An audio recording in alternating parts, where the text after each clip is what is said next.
Mauro o uno de mis compañeros me colabora con eso, por favor. Señor, ya está empezando a grabar. Mauro Cris, que me iba a habilitar y nada que me habilita. Luego hablamos, profe. Bueno, adelante. Bueno, listo. Entonces, buenos días a todos. El día de hoy vamos a presentar a un paciente de staff, no sin antes hacer una revisión corta y concisa de un tema el cual es bastante interesante, pues, en estos días y en este momento. Entonces, vamos a hablar de la médula anclar en el paciente con mielomeningocele. Me tracé 3 objetivos grandes para esta charla. Vamos a presentar la definición de mielomeningocele y la médula anclada.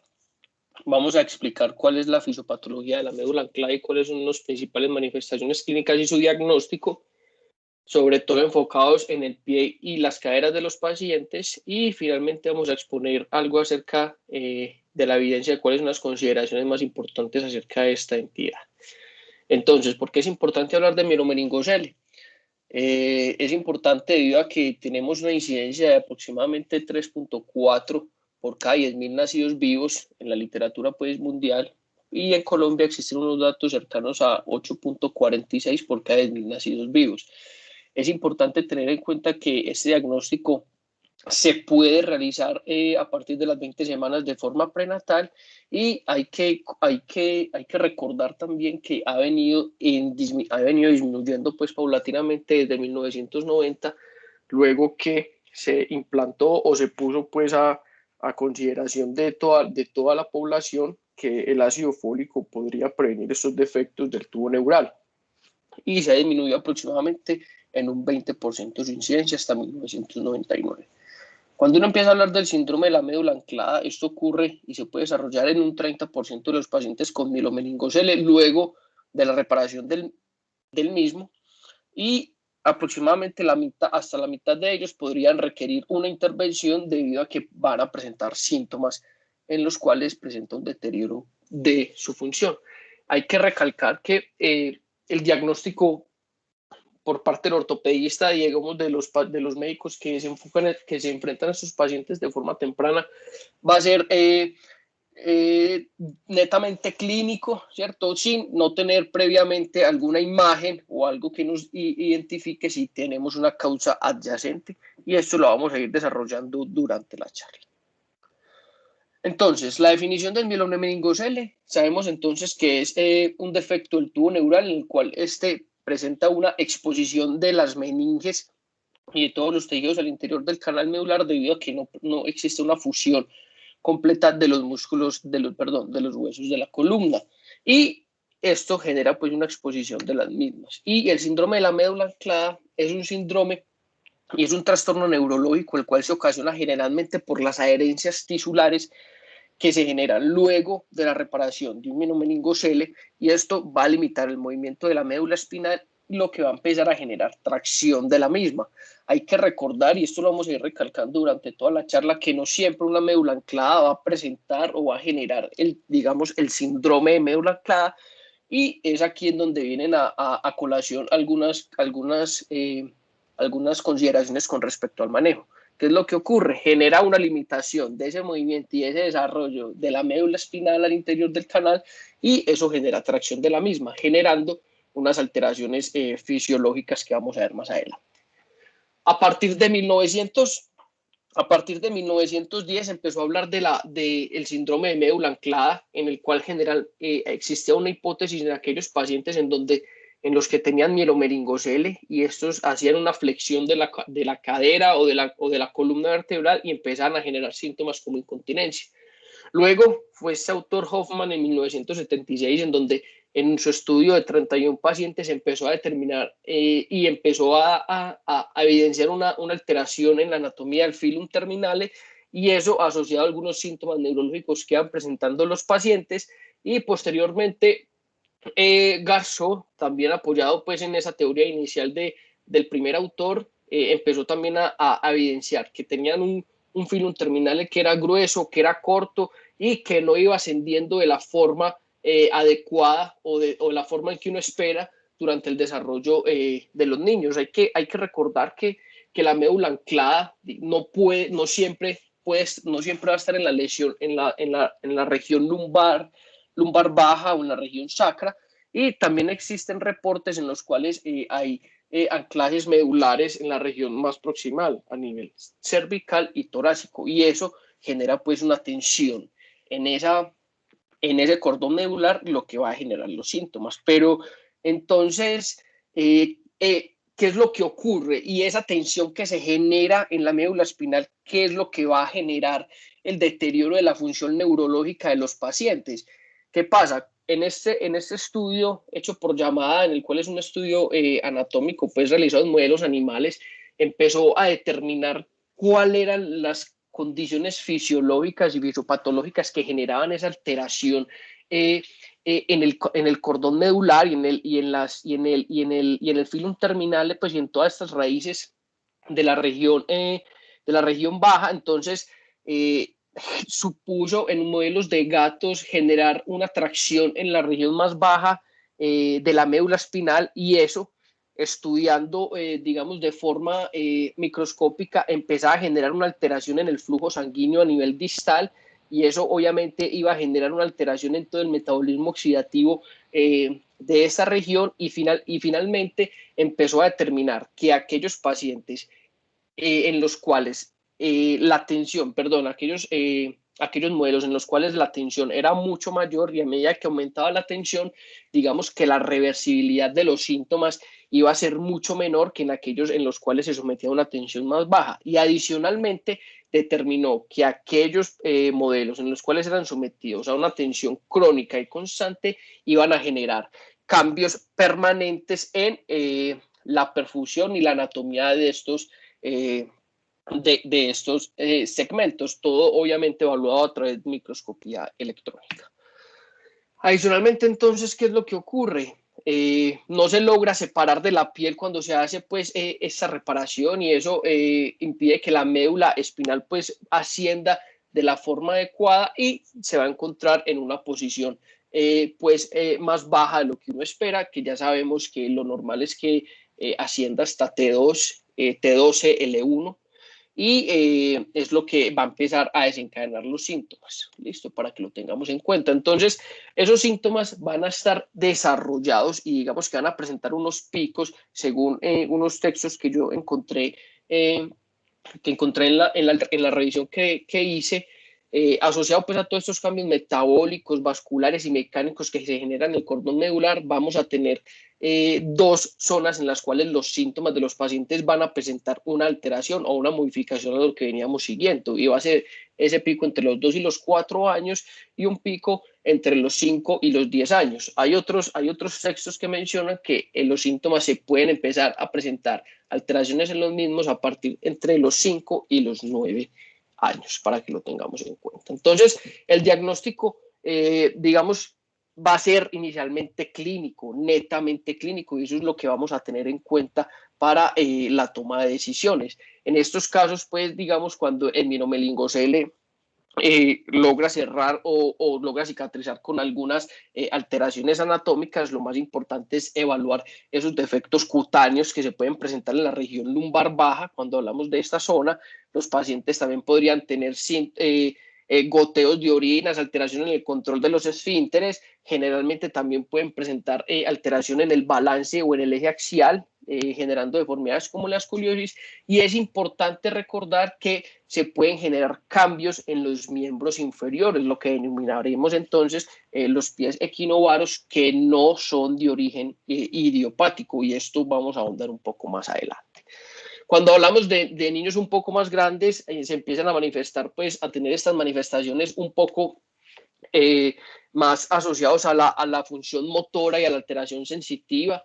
Se puede presentar una progresión de la escoliosis, y las deformidades de los pies empiezan a instaurarse de una forma más evidente. Se van a presentar adicionalmente alteración y el control de esfínteres y dolor, combinado obviamente todo esto con la alteración sensitiva, que posteriormente o durante su seguimiento pueden empezar a presentar lesiones por zonas de presión o úlceras, los cuales nos van a determinar que estamos presentando alguna alteración sensitiva en la región distal o en donde estemos teniendo el inconveniente.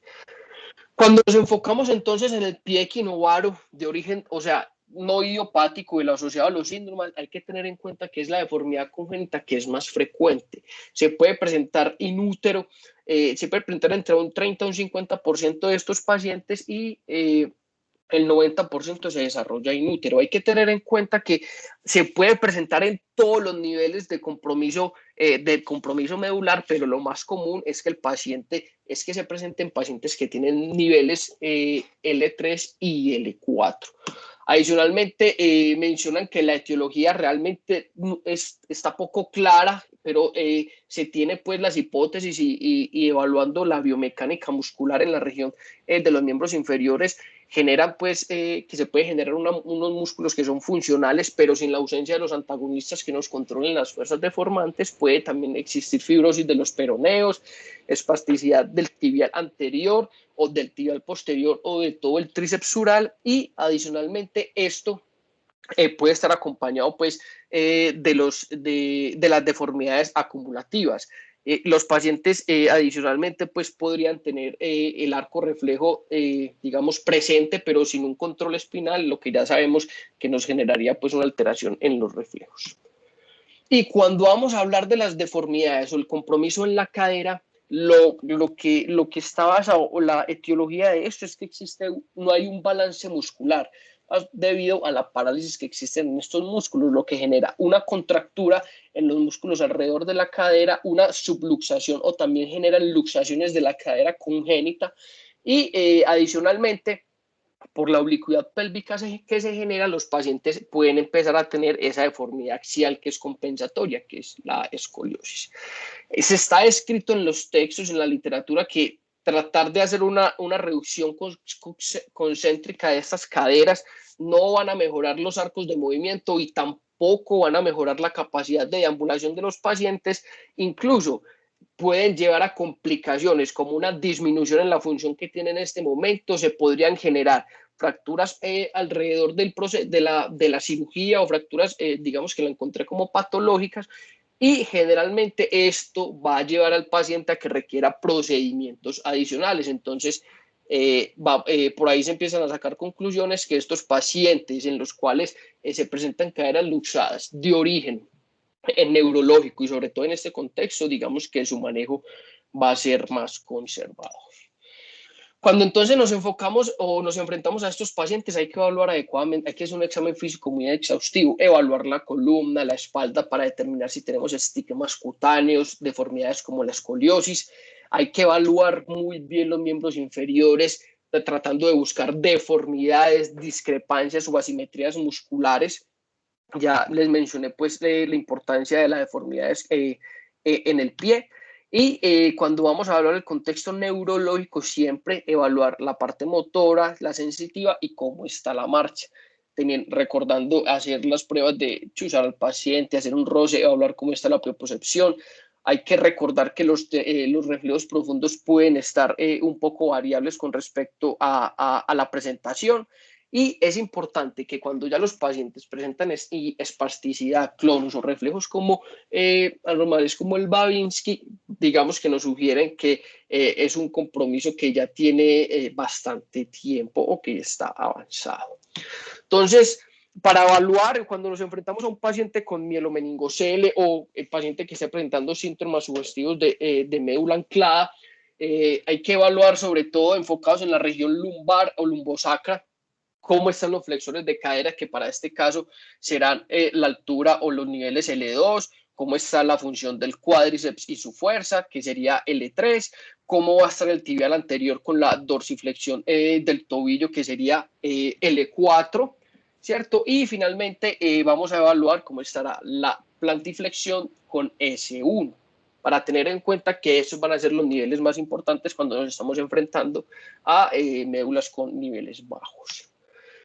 Igual me encontré pues esta tablita en los cuales resalto en un artículo que es publicado pues en la revista colombiana de ortopedia, en el cual el doctor Alejandro Uribe pues hace parte de esta revisión, y la doctora Clara también, creo.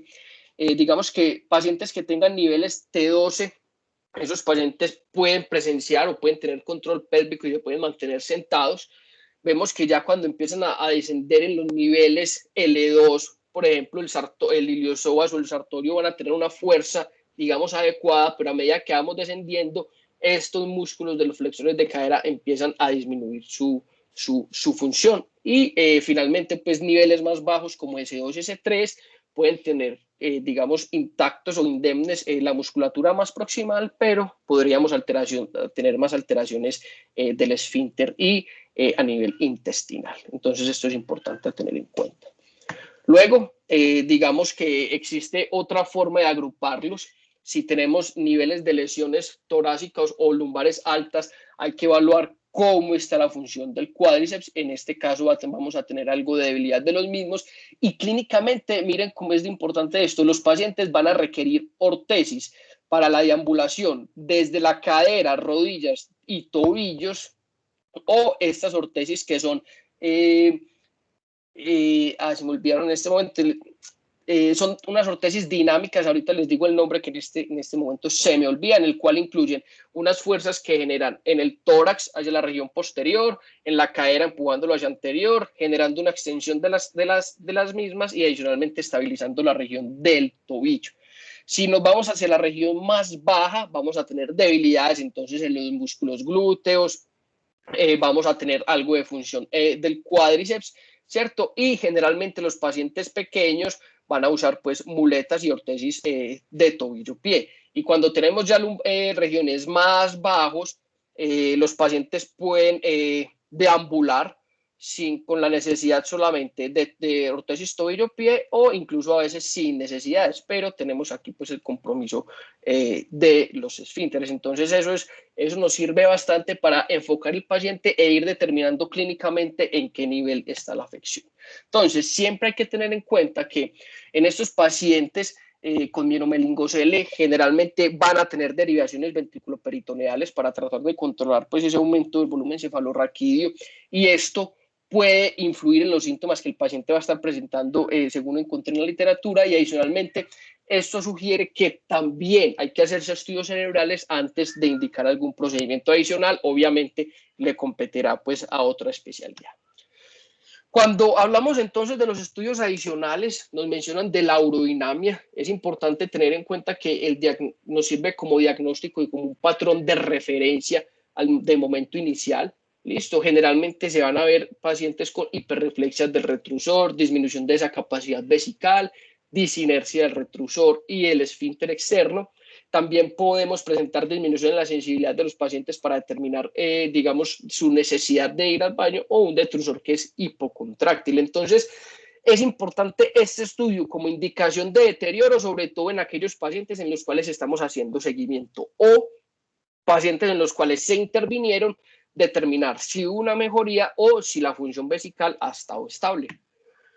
Con respecto a la resonancia magnética, esto lo estuvimos hablando hace aproximadamente 15 días, si existía la necesidad o no de hacer el estudio con resonancia magnética. Pues digamos que esto nos puede ayudar a determinar cuál es el nivel del cono medular, cuál es la etiología del anclaje, si presenta los síntomas y los otros detalles anatómicos que se pueden determinar. Aquí vemos una resonancia que tiene un cono medular a nivel T12. Obviamente esto es una persona con un nivel digamos adulto, pero eso es algo como para esquematizar. Esto sería lo normal. Ya vemos pacientes en los cuales vemos cómo tenemos los conos medulares de implantación más baja a nivel de L3. Vemos en esta segunda imagen cómo la implantación es incluso un poco más baja por encima o cercano a L5 asociado a un lipoma, y adicionalmente vemos cómo también se pueden presentar lesiones adicionales como lipomas solos alrededor del filum terminal, y eso en algunos casos, si el paciente presenta síntomas, ojo que esto es bastante importante, podrían determinar o podrían sugerir que esta es la etiología. Existen unos niveles, ¿cierto?, que están determinados por estos autores, como son del 1 al 4, y determinar si el cono está bajo y está adherido a una cicatriz lumbar luego del procedimiento. El tipo 2 es cuando tenemos un paciente con una lesión que es muy amplia, pero no está envuelto totalmente. Los tipo 3 es cuando se tienen un tejido anormal alrededor de la misma, o el tipo 4 es cuando se asocian características del 3 a deformidades de la columna vertebral.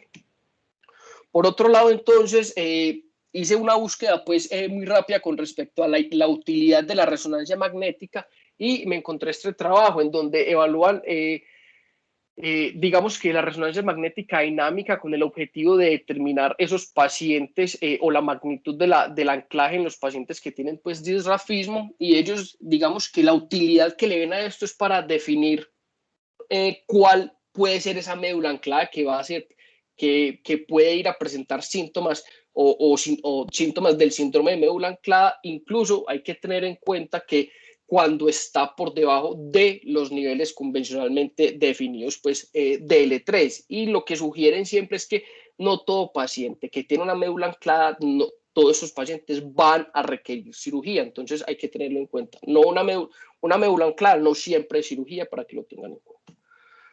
Otras herramientas que se podrían tener, pues es la tomografía y la mielografía, sobre todo para determinar cuál es la anatomía ósea. La ecografía la mencionan también en algunos trabajos, sobre todo para evaluar cómo está en el recién nacido. Podría ser como una herramienta útil de tamizaje, pero solamente es efectivo pues antes de los 2 meses de edad, para recordarlo.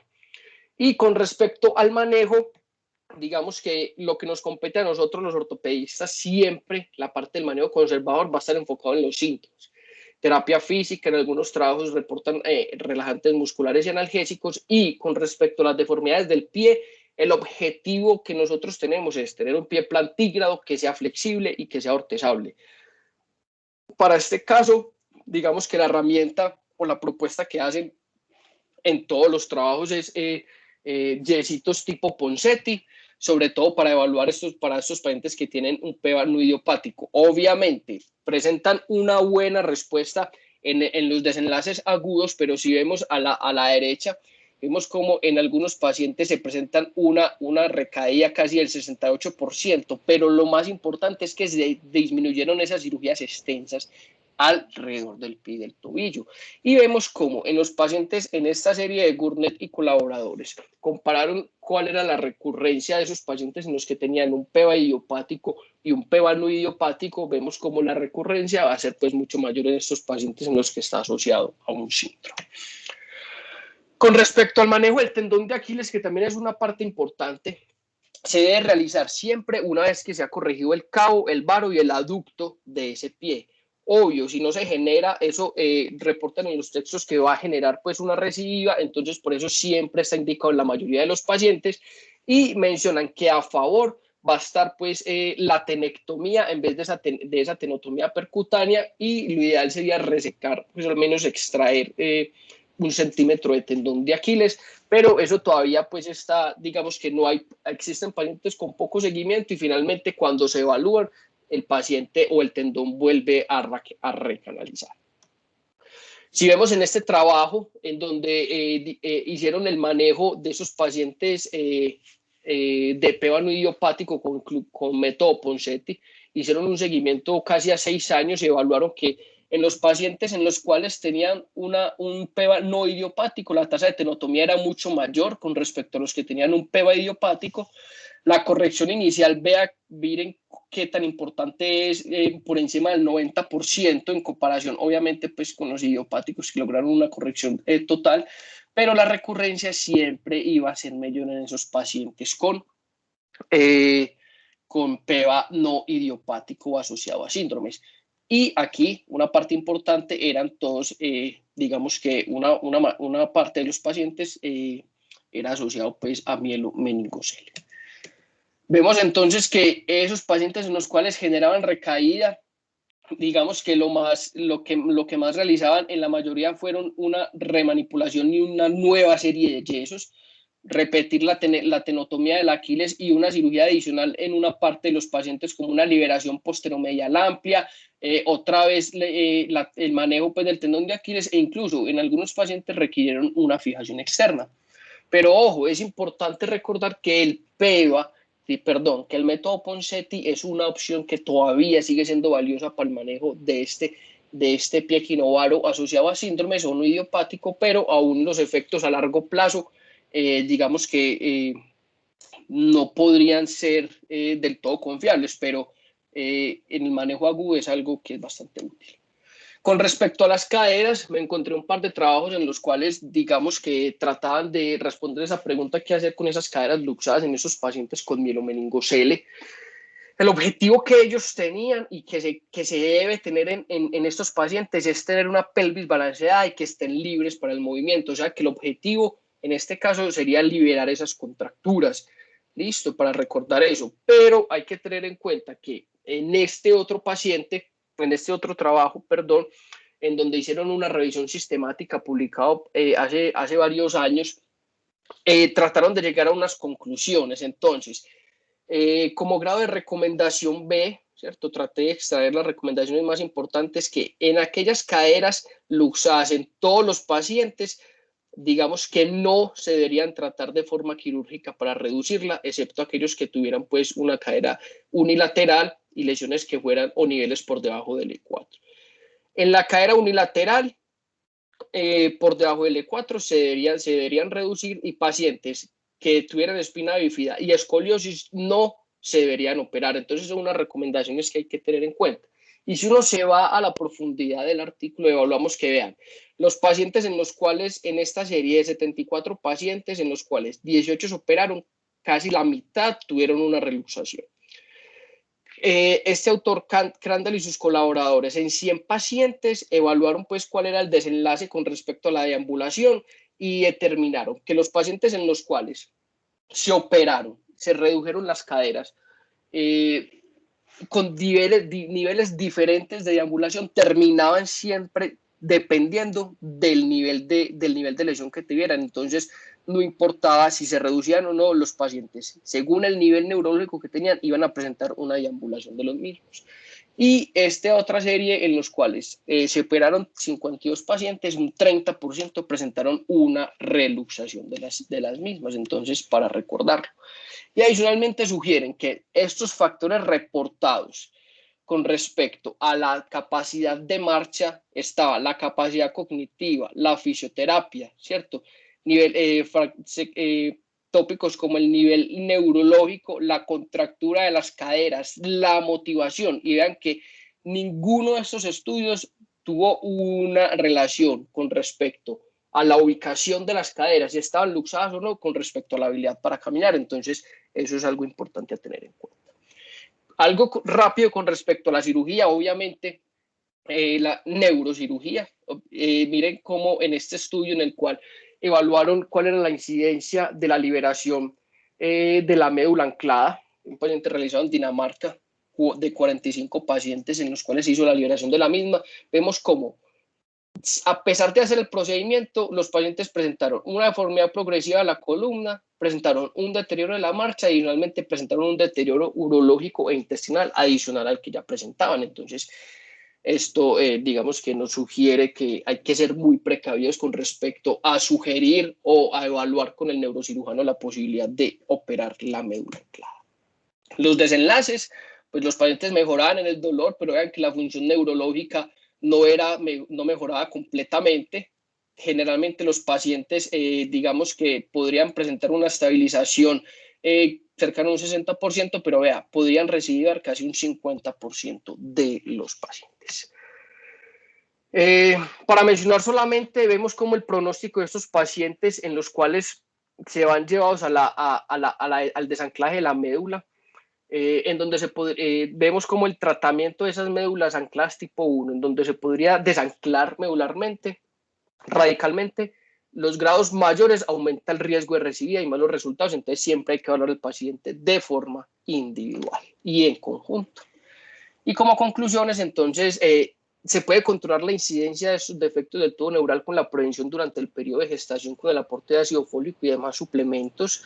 La independencia del paciente va a depender del nivel neurológico en el cual se está presentando el defecto del anclaje. Y el diagnóstico requiere un examen clínico muy exhaustivo. El seguimiento juicioso de los pacientes y las imágenes son un complemento para el neurocirujano y determinar si requiere algo adicional. Y siempre va a predominar el manejo conservador, no quirúrgico, por parte de nosotros. Esto es más o menos la revisión que había con respecto a este tema. Vamos entonces.